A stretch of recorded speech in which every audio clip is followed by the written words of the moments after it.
Aujourd'hui, nous allons retourner dans les années 80. Ah, c'est pas possible, faudra voyager dans le temps. Or Einstein a C'est prouvé... une façon de parler, Michel, c'est du storytelling. De quoi? Bon, écoute, si je t'explique, tu vas te faire mal. Alors, ramène-moi plutôt une bière. Aujourd'hui, nous allons assister à la naissance de quelque chose d'important. Un mini Big Bang dans le monde du jeu vidéo. Il y a 30 ans, naissait le grand Might and Magic. C'est un jeune Américain âgé d'à peine 21 ans, qui s'appelle John Van Caneghem, qui s'attaque à ce qui deviendra un monument du jeu de rôle sur ordinateur. Un genre qui en était d'ailleurs assez balbutiement. Well, that was a long time ago. There wasn't much in terms of games. I saw my first Apple II, a friend of mine had it, and he was playing Wizardry 1. And I was like, what is this? I gotta check this out.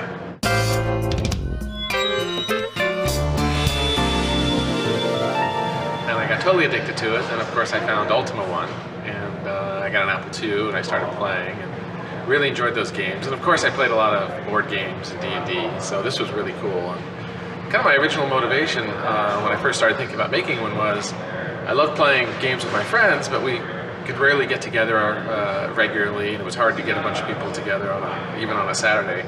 And I wanted to play every day. And as soon as I found a computer and role-playing games, I could play all the time. But I quickly ran through the few games that were available at the time, and I thought, well, maybe I could make one. C'est une motivation intéressante, mais très difficile à imaginer aujourd'hui. Hein, l'envie de créer un jeu parce qu'on a fini tous les autres. C'est un petit peu comme si, faute d'en avoir une autre, je me mettais à brasser ma propre bière. C'est une façon de parler? Non, c'est un message, Michel. L'autre motivation, à savoir la difficulté à réunir son groupe de jeux de rôle sur table chaque semaine, celle-là est toujours d'actualité. Et ce n'est pas les rôlistes qui nous diront le contraire. Et ça me fait penser que j'ai d'ailleurs une partie de Donjons et Dragons qui est restée sur un cliffhanger depuis 1997. Mais John était bien décidé à prendre les choses en main. So I just jumped in. I didn't even know how to program. I just said I'm going to do it. And it was just sheer determination to figure everything out, how to program, how to make graphics. I mean, I could go on for a long time on all the hurdles I had to go through to figure out how to make this game, but it was just a passion. I wanted to make a game, and I wanted to make a game I could play.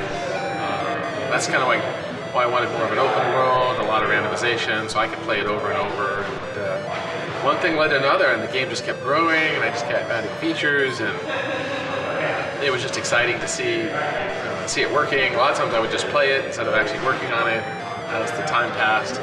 But yeah, it took almost 3 years from when I first said I was going to do it and had to learn how to program to when finally got the game done and was able to get a box together and some packaging, and I took out an ad in a magazine and had an 800 number in my apartment, and people started buying it. It was really quite a monumental feeling. And then the first time I saw the box at a store, I think was one of the most exciting points of actually of creating something from nothing that I just thought I could do to, wow, this thing is, it's on a store shelf. This is amazing. I made this thing. Bien que fortement inspiré de Wizardry, Might and Magic Book 1, The Secret of the Inner Sanctum, ce que j'ai dit, apporte aussi son lot de nouveautés. Là où Wizardry est une longue descente dans les profondeurs d'un donjon, Might and Magic propose un vaste monde extérieur à explorer avec ses villes et ses châteaux. Le joueur devra entreprendre de multiples quêtes parallèles. Et enfin, le jeu comprend un scénario truffé de mystères, de rebondissements, de surprises. Mais John ne se doutait pas à ce moment-là que ce jeu serait en fait le premier d'une série toujours en vie 30 ans plus tard.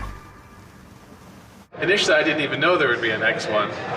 I just was so excited to get it out into the public and let people play it. And it's getting so many responses and fan mail, and people were loving it, and it was just very exciting to have something that other people were enjoying and playing.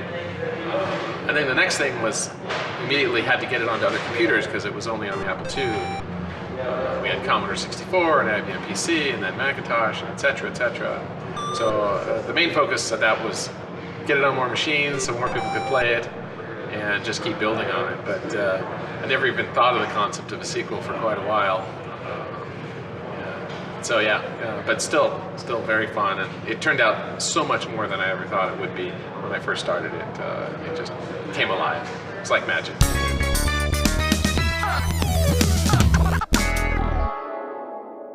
Et voilà comment mon ami John s'est lancé dans la création d'un jeu vidéo sans avoir aucune expérience du sujet. Alors évidemment, ça lui a pris beaucoup plus de temps que prévu, mais ce qui est intéressant ici, c'est de voir comment une petite idée, aussi infime soit-elle, eh bien, a pu grandir et nourrir son auteur pendant des années et des années, jusqu'à ce qu'enfin son projet explose au grand jour. Ah bah c'est malin, j'ai renversé ta bière. Il arrive, il tape sur les tables, alors maintenant on tape sur les tables, voilà.